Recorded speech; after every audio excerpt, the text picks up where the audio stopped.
Federal hate crime charges have been filed this against a 37-year-old suspect in a knife attack that wounded 5 at a year-end Hanukkah party in New York. Grafton Thomas has pled not guilty to 5 counts of murder and 1 count of burglary. And this is a sign of the growing anti-Semitic violence that is happening across the country.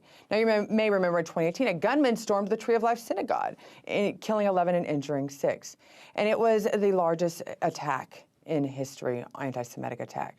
Joining us now to bring us further in depth is former Congressman Alan Grayson, author of High Crimes and the Impeachment of Donald Trump. Thank you so much for joining us, Congressman. Thank you. You know, last week, almost every day in New York, we saw an attack on someone of the Jewish faith. Are we starting, and this was in New York City that has a large Jewish community, are we seeing a rise in anti-Semitism in this country at this time? Yes, it was the 13th anti-Semitic attack in New York in the last 3 weeks. That's 3 weeks' time, 1 state out of 50, and 13 attacks. So yes, we are seeing a definite surge in anti-Semitic violence in this country, and the authorities need to respond to that. Well, and that's my question. Why do you think it is at this time when we are talking about, we are hoping that we would be more accepting across the country, and obviously this is happening in New York that we have the news stories from, but we're seeing in other places. Why do you think it's happening now? I think it's happening because the perpetrators think it can be effective. They're not trying to kill Jews one by one out of the 6 million in this country. What they're doing is trying to terrorize all Jews together and collectively. The great divide in modern life is between people who can live without fear and people who live in fear. And the secret of terrorism is that the immediate victims are small compared to the huge number of victims who have to live in fear after that time. Imagine what it would be like to live every day without knowing whether you'd be attacked that day or even killed that day, not because of who you are, because of what you are. And that is the feeling that they're trying to invoke in Jews, fear, something that is common to the experience of being Jewish, and it's been around for centuries, if not millennia. That's what they're trying to do, and they're trying to do it because they think it will work and that they can cause Jewish life to dissolve.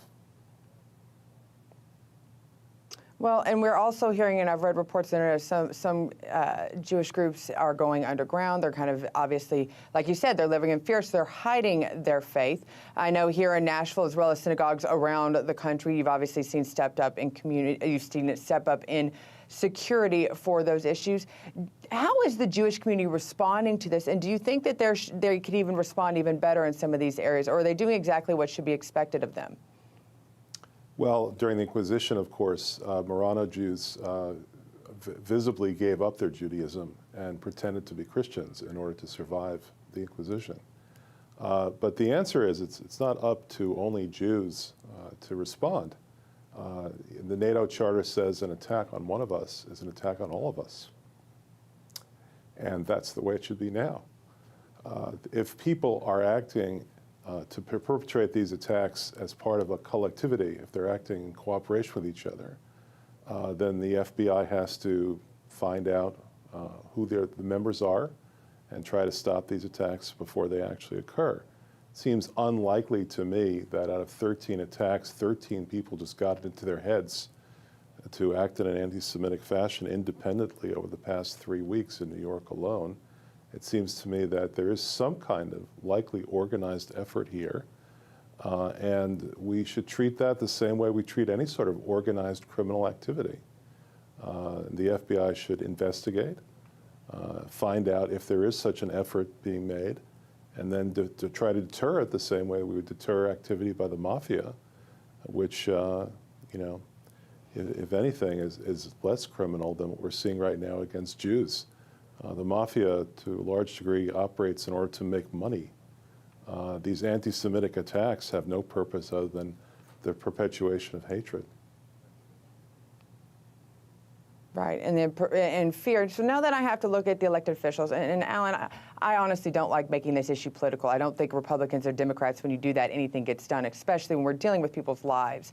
But a few weeks ago, President Trump did sign an executive order that effectively allow the government to interpret the views of interpret any views and make sure they didn't happen of anti-Semitism on college campuses. He was highly criticized for some by this. Do you feel that President Trump is trying to do as best as he can in regards to curbing anti-Semitism in the country today? Well, he should do what I suggested, which is basically to unleash the FBI to determine whether there's a criminal conspiracy of anti-Semitism in this country right now. I think that the Southern Poverty Law Center has established that there is, but it's for the FBI to determine that independently. Look, you know, Jews make up 2% of the population, and Jews are 60% of the victims of religiously motivated hate crimes in this country. So if anyone is deserving of any special effort for protection in this country, based upon the facts, it's the Jewish people. Well, I definitely agree with you in the fact that attack on one is attack on all. Anytime that people feel like they're in a safe place and it's not, it terrorizes everybody, but especially right now, our thoughts and prayers are with the families and all of the communities right now that are having to face this new enhanced security that they have to go to. And hopefully it does not deter them from their faith, because if you do that, the terrorists have won. Thank you so much for joining us, Congressman Grayson. We'll talk again. Thank you. It's hard to clear through the debris and get right down to the nitty-gritty that is real news. New details are coming to light in the case of Jeffrey Epstein as more spread between the 2-year Treasury yield and the 10-year Treasury yield. Several hundred students are staging a sit-in. The Amazon rainforest, and the blame game is underway. It's time for RT America. So go ahead and hit that subscribe button.